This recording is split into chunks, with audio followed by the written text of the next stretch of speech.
जय Hind defence lovers. आज की टॉप हेडलाइंस कुछ इस प्रकार है। अमेरिका ने भी माना कि ऑपरेशन सिंदूर में भारत ने डोमिनेट किया था पाकिस्तान के एयर स्पेस को। भारत के आकाश तीर एयर डिफेंस सिस्टम में इंटरनेशनल बायर्स का इंटरेस्ट। इस वर्ष तक देसी S-400 एयर डिफेंस सिस्टम का प्रोटोटाइप हो जाएगा तैयार। पाकिस्तान ने एक बार फिर से भारत को दी धमकी। और अंडमान एंड निकोबार आइलैंड्स पर भारत ने कंडक्ट किया अपने हाई ऑल्टीट्यूड वेपन का सफलतापूर्वक टेस्ट।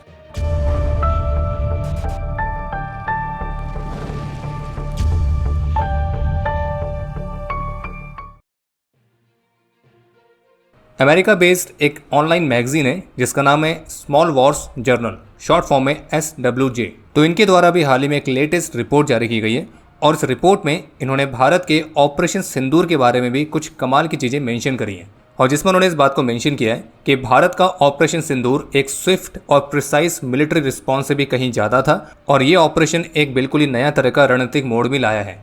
और केवल 4 दिनों के अंदर भारत ने अपने स्थानीय तौर पर विकसित किए गए सिस्टम्स की मदद से बेहद ही प्रिसीशन, स्पीड और ओवरवेलमिंग इफेक्ट के साथ सीमा के पार हार्डन टारगेट्स पर स्ट्राइक करी है। और इस रिपोर्ट में खास तौर पर इस बात को मेंशन किया गया कि भारत ने अपने इस ऑपरेशन सिंदूर में स्ट्राइक्स के लिए कोई भी अमेरिकन सिस्टम का इस्तेमाल नहीं किया है। इसमें कोई भी फॉरेन सप्लाई लाइंस इस्तेमाल नहीं हुई हैं। इसमें केवल भारत के स्थानीय सिस्टम्स जैसे कि ब्रह्मोस मिसाइल्स, आकाश तीर एयर डिफेंस यूनिट्स और लॉइटरिंग म्यूनिशंस इस्तेमाल किए गए हैं जो कि भारत में ही डिज़ाइन हुए हैं, भारत में ही असेंबल हुए हैं। और भारत की इस ज़बरदस्त सफलता ने हवाई शक्ति यानी कि एयर पावर से भी अधिक स्थायी कुछ खास प्रदर्शित किया है। और इस ऑपरेशन सिंदूर ने एफिशिएंट डोमेस्टिक इंडस्ट्रियल स्ट्रेंथ के अराउंड बनी हुई एक नेशनल डिफेंस डॉक्ट्रिन को वैलिडेट किया है। और इसमें भी सबसे महत्वपूर्ण बात यह है कि भारत ने अपने स्ट्रेटेजिक राइवल्स को भी एक बहुत ही स्पष्ट संदेश डिलीवर किया है। और इस रिपोर्ट में इस बात को खास तौर पर मेंशन किया गया कि आर्मामेंट, अलाइनमेंट और डॉक्ट्रिन के मामले में जो पाकिस्तान है वो चाइना की प्रॉक्सी है। तो इन सब के बावजूद भी जो Chinese made air defence systems थे तो वो भारत के प्रिसिशन स्ट्राइक्स को ना तो रोक पाए, ना ही डिटेक्ट कर पाए और ना ही डेटर कर पाए। और इसलिए SWJ के मुताबिक इस ऑपरेशन सिंदूर में भारत केवल जीता नहीं है बल्कि इसके साथ भारत ने चाइनीज बैक्ड एडवर्सरी के खिलाफ एक ओवरवेलमिंग मिलिट्री सुपीरियरिटी को भी डेमोन्स्ट्रेट किया है। और ऑपरेशन सिंदूर केवल एक थ्योरी नहीं है बल्कि एग्जीक्यूशन है और बहुत ही कमाल का एग्जीक्यूशन है। और इसमें जो भारत ने अपने स्थानीय सिस्टम्स इस्तेमाल किए हैं वो केवल प्रोटोटाइप्स नहीं थे बल्कि उन्हें रियल वॉर में डिप्लॉय किया गया, टेस्ट किया गया और वैलिडेट किया गया है। इसके अलावा इस रिपोर्ट के मुताबिक पाकिस्तान के जो डिफेंस सिस्टम्स हैं जो कि अधिकतर चाइना के पुराने सिस्टम्स जैसे कि LYAT, HQ-9P और FM-90 के अराउंड ही बनाए गए हैं तो वो भारत के स्ट्राइक्स को डिटेक्ट, डिटेर और रिस्पॉन्ड करने में पावरलेस पाए गए। और पाकिस्तान के आसमान को भारत ने केवल डोमिनेट नहीं किया है बल्कि उसने एक रीजनल डेटरेंस को रीडिफाइन कर दिया है। और वैसे ये वाली जो लाइन है पाकिस्तान के उन मंत्रीगणों को काफ़ी चोट पहुंचा सकती है जो कि द डेली टेलीग्राफ की AI जनरेटेड पिक्चर को ही रियल समझकर ये क्लेम कर रहे थे कि Pakistan air force the undisputed king of the skies. हालांकि उनके इस फेक क्लेम को उनकी ही मीडिया ने एक्सपोज कर दिया था। लेकिन जो SWJ यानी कि स्मॉल वॉर्स जर्नल की तरफ से उनकी इस लेटेस्ट रिपोर्ट में इस बात को मेंशन किया गया है कि पाकिस्तान के आसमान को भारत ने ना केवल डोमिनेट किया है बल्कि रीजनल डेटरेंस को रीडिफाइन कर दिया है। तो ये एक बहुत बड़ी स्टेटमेंट है और ये फेक नहीं है बल्कि SWJ की ऑफिशियल वेबसाइट पर मेंशन है। लिंक चाहिए तो हम वीडियो को डिस्क्रिप्शन में दे देंगे। लेकिन पाकिस्तानी सूअरों को बता दें कि ये जो वेबसाइट का लिंक है ये इंग्लिश में है तो किसी से ट्रांसलेट करवा लेना। बाकी इस रिपोर्ट में इस बात को भी मेंशन किया गया कि जो भारत है वो डिफेंस कैपिटल प्रोक्योरमेंट के मामले में अपनी डोमेस्टिक सोर्सिंग को 30% से 65% तक ऑलरेडी बढ़ा चुका है और जबकि इस दशक के अंत तक भारत का गोल है 90% तक अचीव करना, यानी कि 90% तक के मिलिट्री इक्विपमेंट स्थानीय सोर्स से ही लिए जाएं। और इस रिपोर्ट के मुताबिक भारत एक तरह से फिजिक्स ऑफ लेथैलिटी का एक मास्टर है और अमेरिका को भारत की इस सफलता से सीखना चाहिए और अपनी ज़रूरतों के हिसाब से बदलाव करने चाहिए। और इस रिपोर्ट के मुताबिक भारत का ऑपरेशन सिंदूर अमेरिका के डिफेंस रिफॉर्म के लिए भी एक तरह की वेकअप कॉल की तरह है। और बाकी जहां एक तरफ अमेरिका को ये सलाह दी जा रही है भारत के ऑपरेशन सिंदूर की सफलता से सीखने की, वहीं दूसरी तरफ पाकिस्तान और पाकिस्तान की आवाम है जिनका उनकी ही मिलिट्री और उनकी सरकार ने बहुत लंबे समय से टूटियां काट के रखा हुआ है तो वो तो फिलहाल सेंटर ऑफ ग्रेविटी के साथ ही खुश हैं। ऑपरेशन सिंदूर के दौरान भारत के स्वदेशी आकाश तीर सिस्टम की जबरदस्त परफॉर्मेंस को देखने के बाद DRDO चीफ की तरफ से इस बात की पूरी उम्मीद जताई गई है कि उन्हें आकाश तीर सिस्टम की इंटरनेशनल डिमांड्स की पूरी उम्मीद है। और उनका कहना था कि हमारे एयर डिफेंस सिस्टम ने बहुत ही कमाल का परफॉर्म किया है और वे इस बात को लेकर श्योर हैं कि अन्य कंट्रीज इसमें अब इंटरेस्ट दिखाएंगी। और जो आकाश तीर सिस्टम है वो ऑपरेशन सिंदूर के दौरान एक इनविजिबल फोर्स के तौर पर उभर कर सामने आया है। इसके अलावा एक प्रश्न के उत्तर में DRDO चीफ ने फिर से कन्फर्म किया है कि भारत का स्वदेशी 5.5 जनरेशन का जो MK एयरक्राफ्ट है वो 2035 तक इंडक्शन के लिए तैयार हो जाएगा। और जो भारत की एरोनॉटिकल डेवलपमेंट एजेंसी ADA है वो इसकी अत्याधुनिक टेक्नोलॉजीज़ पर ऑलरेडी सक्रिय रूप से काम कर रही है जैसे कि AI powered pilots, net centering warfare systems, integrated vehicle health management, internal weapon base और ऐसे अन्य सभी सिस्टम्स। वहीं इसके अलावा जो प्रोजेक्ट कुशा के तहत भारत अपना खुद का एडवांस एयर डिफेंस सिस्टम विकसित कर रहा है, जो कि Russian S-400 air defence system से भी ज़्यादा सुपीरियर होगा। तो ऑफिशियल्स के मुताबिक इस एडवांस एयर डिफेंस सिस्टम का जो प्रोटोटाइप है वो 12 से 18 महीनों में तैयार हो जाएगा और फिर जिसके बाद इसे यूज़र ट्रायल्स के लिए दिया जाएगा, जो कि करीब 12 से 36 महीने तक चलेंगे। 21 मई को बलूचिस्तान के खुजदार में एक स्कूल बस धमाके की चपेट में आई थी और जिसमें 6 लोगों की जान जाने की रिपोर्ट बताई जा रही थी, जिनमें 4 बच्चे, एक बस ड्राइवर और एक सिक्योरिटी गार्ड कहा गया था। और इस हमले की सभी देशों के द्वारा कड़ी निंदा की गई थी, जिसमें भारत भी शामिल था। लेकिन हमेशा की तरह आदत से मजबूर जो हमारा भिखमंगा पड़ोसी है, तो उसने इस हमले के पीछे भारत को ही सीधे सीधे जिम्मेदार ठहराया और ये कहा कि इसे भारत ने करवाया, और वो भी बिना किसी एविडेंस के। हालांकि भारत ने पाकिस्तान के इस बेबुनियाद दावे को सिरे से खारिज कर दिया था और भारत की तरफ से स्पष्ट रूप से कहा गया था कि पाकिस्तान की प्रकृति है कि वो अपने खुद की आंतरिक समस्याओं के लिए भारत को ही दोष देता है। लेकिन अब इस घटना को लेकर कुछ ऐसी जानकारियां सामने आई हैं और जो कि इस बात की तरफ इशारा करती हैं कि बलूचिस्तान का जो हमला है ये एक्चुअल में पाकिस्तान का ही फॉल्स फ्लैग ऑपरेशन हो सकता है। अब इसके पीछे के भी कुछ कारण हैं, जैसे कि बलूचिस्तान एजुकेशन डिपार्टमेंट के मुताबिक 17 मई से 31 जुलाई तक के लिए सभी एजुकेशनल इंस्टीट्यूशंस जिनमें स्कूल्स भी आते हैं उनको ऑफिशियली क्लोज किया गया है। अब प्रश्न ये आता है कि सारे स्कूल्स बंद हैं और फिर 21 मई को एक स्कूल बस चपेट में आती है और ये क्लेम किया गया कि उस बस में बच्चे थे।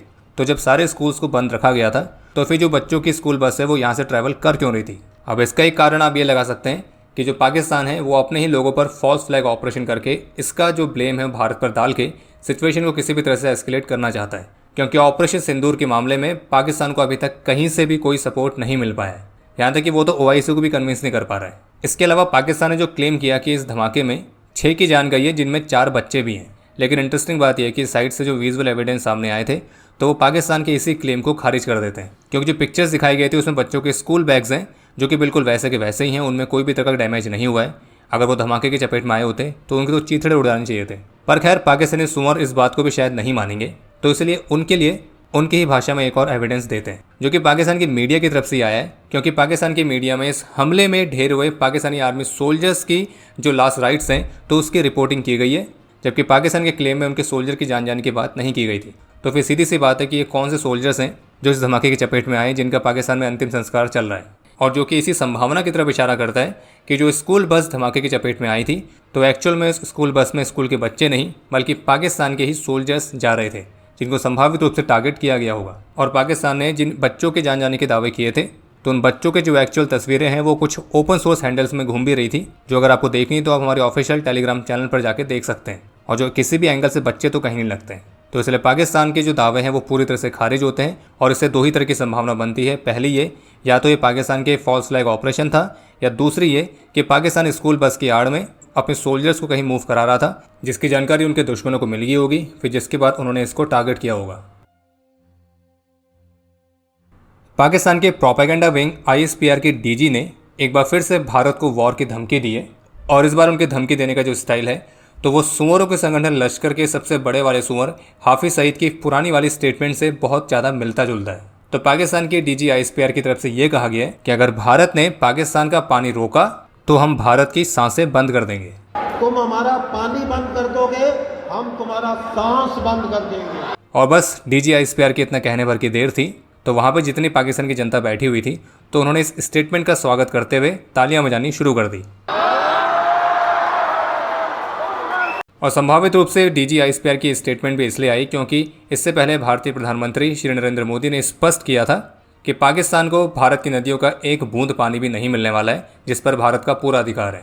और पाकिस्तान को भी बात अच्छी तरह से पता है कि अगर भारत ने ये कहा है तो भारत करके दिखाएगा, और पाकिस्तान ने इसके जवाब में जो कहा है वो पाकिस्तान कभी भी नहीं कर सकता है। लेकिन ये प्रश्न जरूर बनता है कि DG ISPR की स्टेटमेंट सुअर हाफिज सईद की स्टेटमेंट से इतनी मिलती जुलती कैसे है? कहीं ऐसा तो नहीं कि DG ISPR रोज हाफिज सईद के ही कुछ मोटिवेशनल वीडियोस देखता है? वैसे तो DG ISPR की इस फालतू सी धमकी के लिए हमारे नेवी के नेवल ऑपरेशंस की DG की वो स्टेटमेंट ही पर्याप्त है जो कि उन्होंने प्रेस ब्रीफिंग में दी थी।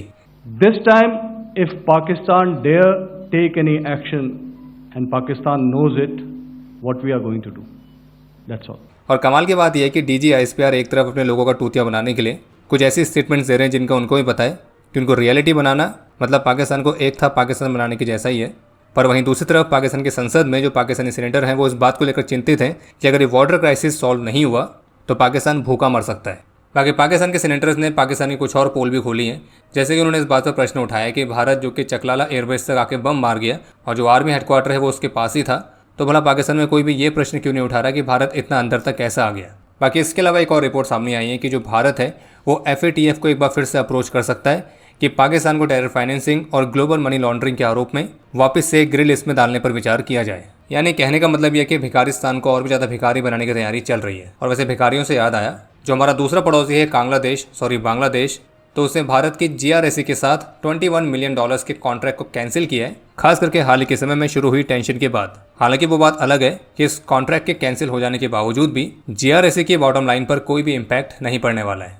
और हाँ, बाकी भारत ने बांग्लादेश को कह दिया है कि भारत में जितने भी इलीगल बांग्लादेशी हैं तो उनको भाई वापस लो। और भारत ने लगभग 2300 बांग्लादेशी इलीगल माइग्रेंट्स की लिस्ट बनाई है और बांग्लादेश को इन सभी की नागरिकता वेरीफाई करने के लिए कहा है। जबकि विदेश मंत्रालय का कहना है कि इन सभी की जो नागरिकता का वेरिफिकेशन है वो बांग्लादेश द्वारा लगभग 5 वर्षों से पेंडिंग पड़ा है। लेकिन एक बार फिर से भारत ने बांग्लादेश को इन सभी को वेरीफाई करने के लिए कहा है ताकि भारत उनको वापस से डिपोर्ट कर सके। और ऐसी भी रिपोर्ट्स है कि 153 इसी तरह के इलीगल बांग्लादेशियों के दूसरे बैच को भी डिपोर्ट करने के लिए जोधपुर से वेस्ट बंगाल लाया गया है। और हिंदुस्तान टाइम्स की रिपोर्ट के मुताबिक राजस्थान पुलिस ने अभी तक लगभग 1008 इलीगल तरीके से रह रहे बांग्लादेशी नेशनल्स को डिटेन किया है और उनको 6 डिटेंशन सेंटर्स में भेजा गया है। यानी कहने का मतलब ये कि देश के सफाई का जो कार्य है बहुत तेजी से चल रहा है। PTI न्यूज एजेंसी की रिपोर्ट के मुताबिक आज शुक्रवार को अंडमान और निकोबार आइलैंड्स के ऊपर एयर स्पेस को लगभग 3 घंटों तक के लिए बंद किया गया था, क्योंकि यहाँ पे भारत संभावित रूप से कोई हाई ऑल्टीट्यूड वेपन टेस्ट को कंडक्ट करने वाला था। और इस टेस्ट के लिए अंडमान का जो एयर स्पेस है वो सुबह 7 बजे से सुबह 10 बजे तक प्रतिबंधित किया गया था। और कल शनिवार को भी इसी सेम टाइम पर ये एयर स्पेस बंद रहेगा। और इस टेस्ट के लिए जो एरिया वार्निंग जारी की गई है वो लगभग 500 किलोमीटर तक के लिए है। और ऑफिशियली कंफर्म किया गया कि आज सफलतापूर्वक उस हाई ऑल्टीट्यूड वेपन का टेस्ट कंडक्ट कर लिया गया है और यही सिमिलर सा टेस्ट कल भी कंडक्ट किया जाएगा। और अंडमान और निकोबार आइलैंड्स में ये एक तरह की रूटीन प्रैक्टिस का ही हिस्सा है, क्योंकि ऐसे सिमिलर से टेस्ट पहले भी किए गए हैं। हालांकि फिलहाल अभी जिस समय हमें वीडियो रिकॉर्ड कर रहे हैं तो ऐसी कोई भी रिपोर्ट अभी तक देखने को नहीं मिली है कि आज भारत ने जिस वेपन को टेस्ट किया है वो कौन सा वेपन था। पर संभावित रूप से इस टेस्ट को लेकर जो ऑफिशियल स्टेटमेंट है वो या तो कल के टेस्ट के पूरा होने के बाद रिलीज की जाएगी या उससे पहले भी रिलीज हो सकती है। बाकी हाँ, आपके अनुमान में कौन सी मिसाइल हो सकती है तो अपने आंसर्स आप कॉमेंट सेक्शन में शेयर कर सकते हैं। बाकी अब समय है आज के इतिहास का। आज के दिन 2017 में सुखोई Su-30 MKI के क्रैश में स्क्वाड्रन लीडर दिवेश पंकज और फ्लाइट लेफ्टिनेंट अच्युदेव सहदेवन ने अपना सर्वोच्च बलिदान दिया था। आज के दिन 1947-48 के भारत पाकिस्तान युद्ध में अपने अदम्य साहस और वीरता का परिचय देते हुए जिम्मेदार हरदेव सिंह वीर गति को प्राप्त हुए थे और इन्हें मरणोपरांत महावीर चक्र से सम्मानित किया गया। आज के दिन 2012 में सियाचिन ग्लेशियर में एक हेलीकॉप्टर क्रैश में मेजर चंद्रशेखर सिंह वीर गति को प्राप्त हुए थे और इन्हें मरणोपरांत शौर्य चक्र से सम्मानित किया गया। आज के दिन 2010 में UN पीस कीपिंग मिशन के तहत कांगो में अपना कर्तव्य निभाते हुए नायक हुसन लाल ने अपना सर्वोच्च बलिदान दिया था। और आपके लिए आज का प्रश्न है कि वर्तमान समय में UN पीस कीपिंग मिशन के तहत भारत की सेना के टोटल कितने ट्रूप्स डिप्लॉयड हैं। और अब समय है आज के टॉप 3 कमेंट्स का, जो ये रहे आपकी स्क्रीन पर।